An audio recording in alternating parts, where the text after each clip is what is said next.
Hey, what's up out there? David Dufour here from Final Expense Agent Mentor at feagentmentor.com, where I help people like you succeed in selling final expense life insurance, and that is the topic of today's video: how to effectively close your final expense prospects, and more specifically, the 3 top closing techniques I like to use in closing for final expense business. Now, as a preface to getting started, I want to make something clear. I always like to do this anyway. Closing should be the easiest portion of the sales call. It shouldn't require a lot of effort, a lot of hand-wringing, a lot of pressure. It should be pretty straightforward, easy to the point, and it should be pretty much a foregone conclusion that these people are going to buy. So what I'm going to describe to you are the closing techniques that I use within my sales system that I think gets me pretty good results. You can pick any of these 3. They all work just fine. Really, it's just a matter of figuring out what kind of approach you feel most comfortable with, whatever you prefer. And again, the concept here is to pose the offer and ask for the sale. Those are the fundamentals. The techniques are more, I would say, stylistic as to whatever is kind of like your preference. So I'm going to kind of get started here with the 3 particular types of leads or closing techniques. Hey, Michael, glad to hear, man. Hope your deals go through. So the first one is really just the standard. I use this in my sales presentation. It is the good, better, best close. So what is the good, better, best close? The good, better, best close is simply a presentation of 3 different pricing options and then making a recommendation based off of those particular options. And then the closing statement is which of these 3 would best fit your goals. So it's a really low-key type of close. You're not hand-wringing, you're not applying a lot of pressure in this. The way it sounds scripted is very simple. What you want to do here is actually get a live, real piece of paper, clean piece of paper, just something like this. And then what you want to do is, let's say you have somebody who was talking, they want to get buried, you fact found, you've kind of educated them on the amount of coverage they need. What you want to do is write down 3 different price points and 3 different face amounts, okay? So what I do is I'm just making up these numbers to generate the point. If you'll just bear with me as I actually do this live on camera here. And so I'll say, based on what you're telling me, Mr. Prospect, here's my recommendation for you. So clean sheet of paper, 3 different price points, and then the price below, the face amount on top, and the price below. I'll say, based on what you're telling me, as far as what you want to accomplish with your goals, that you want to be buried, you want to have enough money to do it, any 3 of these plans will work just fine. My recommendation is to pick the plan that X. Now, when I say X, you can kind of pick the recommendation based on what you talked about with your client. So I usually say, my recommendation is pick the one that best fits your budget. That's just how I do my game. Look, you could say, I recommend picking the $15,000 because if you've got X, if fill in the blank, if you've got a good reason for suggesting it, go ahead and do it. It really doesn't matter as long as it's a logical reason. For example, if I said, I recommend picking the $15,000 because, look, you're 60 years old, you're probably going to live another 20 years, if not longer. Prices will go up, and it's better to lock in a lower price now than worry about it later. What I would do with that, so that's a good enough explanation, and that makes sense. They're going to agree with you too. So their mind will become fixated on that. And then the close is, which of these 3 fits you best? And then you shut up and then let them choose. So the reason you make the recommendation is to try to steer their decision in a certain direction. Now, it's kind of, I don't know what it is in sales, but generally speaking, the middle one is usually the one that's picked the most. It's not the cheapest. It's not the most expensive. It's kind of like a healthy mix of both, the best of both worlds. Sometimes, like Burt Meisel used to say, legendary insurance trainer, he would put the one he wanted to sell in the middle. So it doesn't necessarily have to be the middle price one.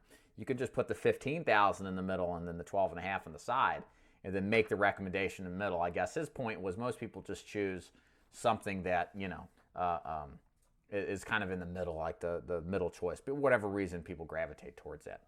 So again, to recap that, clean sheet of paper. The reason you put it on a clean sheet of paper is not to be distracted or not to have them distracted by other things on the paper, okay? So they're looking just at the coverage and they're just looking at the price. You put the coverage, pricing on each, 3 choices here. Now, I talked with another guy recently, a sales trainer named Claude Whitaker. He's got a great referral training program. Check it out if you haven't already. It's on my YouTube channel.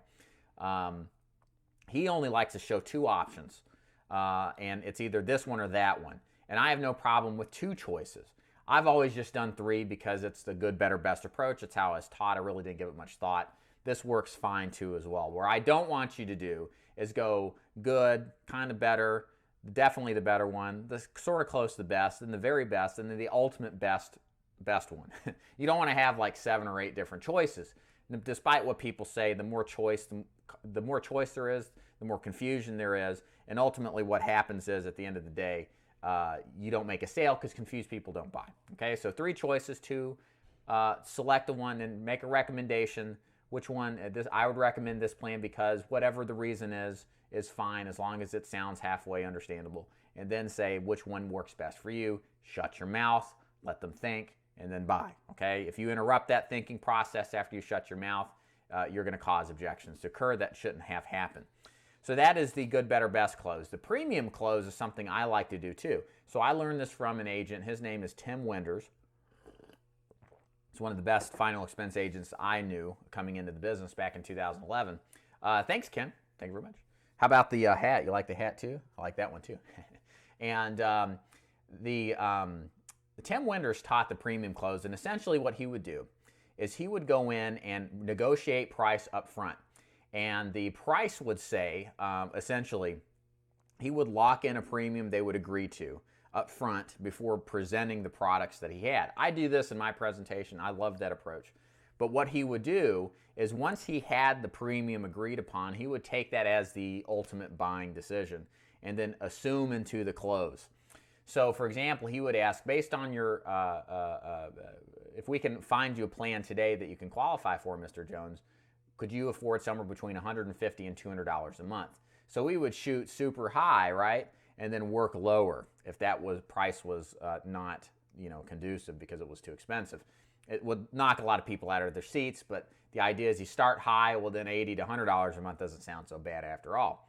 So once he would have that premium, he would do a quick discussion of what it is that he was selling, and then he would go right into, who do you want your beneficiary to be? And so he would well in advance say, yes, they agreed to say $80 to $100 a month. He assumed that was at $100 a month. And he would go in, who do you want the premium, or who do you want the beneficiary to be? What's your social security number? He start filling out the application. And then he says, well, now since you agreed the premium range is going to be $100 a month, and that's going to be $15,000. Does that work for you? So it was very assumptive. Okay, he didn't have a discussion like with the 3 choice option I showed you earlier, where you're looking at 3 options and making a decision based off of that. He just rolled right into a premium conversation. And once they agreed to premium, whatever that amount of coverage brought in is what he sold it as, okay? So this method works just fine. It's a little more aggressive. My approach is a little different. I qualify on premium in advance like Tim does, but I still give an option of a 3. I actually kind of use a hybrid method of the good, better, best close and the premium close. I always like the mentality behind the premium close because I want to pre-qualify. I know that they have the money and they can agree to a budget before I have to deal with any objections. And then I go into a good, better, best close based on the premium range. Like I said, if it was $80 to $100 a month, the premium range would be $80, $90, and $100. Which one of these works best for you?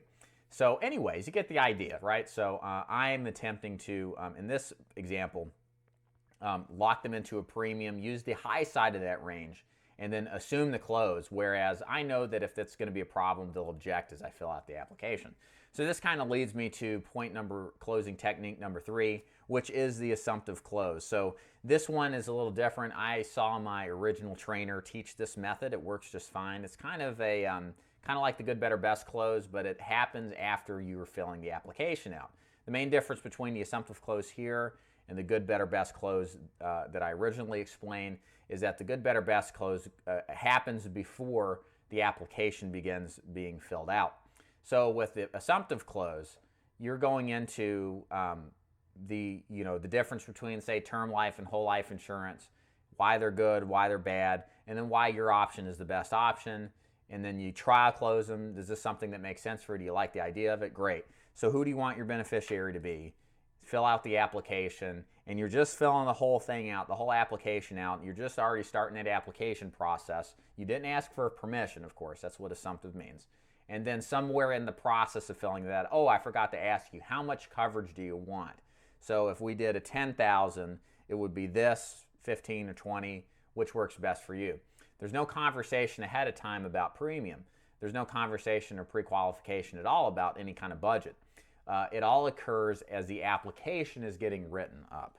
And so you cross the gap of price or premium halfway through the application process. So the mentality, the psychology there is that you're starting the momentum of doing the application. You're walking this client through, giving personal information out, starting to fill the application out. They're already volunteering it, meaning they're interested, meaning they want it.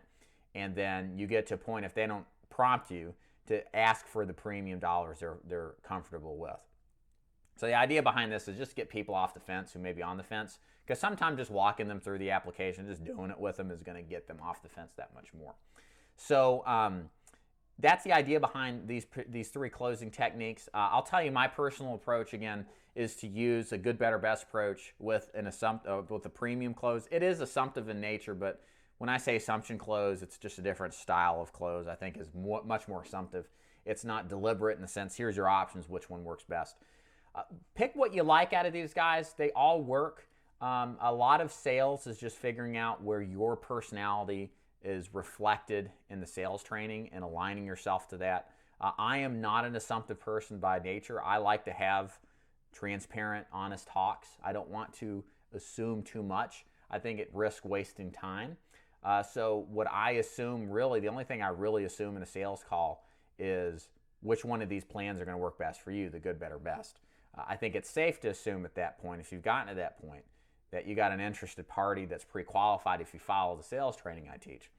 And if they have a problem with it, then we can address it. But you can use any of these guys. It's just really a personal feel type of approach. Some are going to feel comfortable with a lower key approach, like the good, better, best approach. Some of you who may not be as low key, which is totally fine, are going to be much more comfortable with filling out the application and addressing the premium question halfway through. I've seen it all. It all works fine. Just pick one and run with it. My name is David Duford. I am the owner of Final Expense Agent Mentor. If you like this video, if this is your first video you've seen, I highly recommend that you subscribe to my channel. I do videos like this Monday through Friday, and it's not just about final expense. It's about everything sales and insurance sales related. We do lots of different videos on selling, on products, on different interviews with top producing agents. There's all sorts of nice content that I produce every single day during the week. And I want you to join if you haven't yet, because if you're a sales agent in insurance, you're just getting started or experienced and you need some kind of daily type of training, daily type of motivation, this channel is definitely for you. I promise you're going to enjoy it. And of course, if you haven't already, please like this video. Also subscribe, of course, if you haven't. And feel free to leave a comment below. I like to answer all the comments that come in. And anything I can help clarify or address, my job is to help you do that. Again, Dave Duford here at Final Expense Agent Mentor, where I help agents like you succeed in selling all kinds of insurance.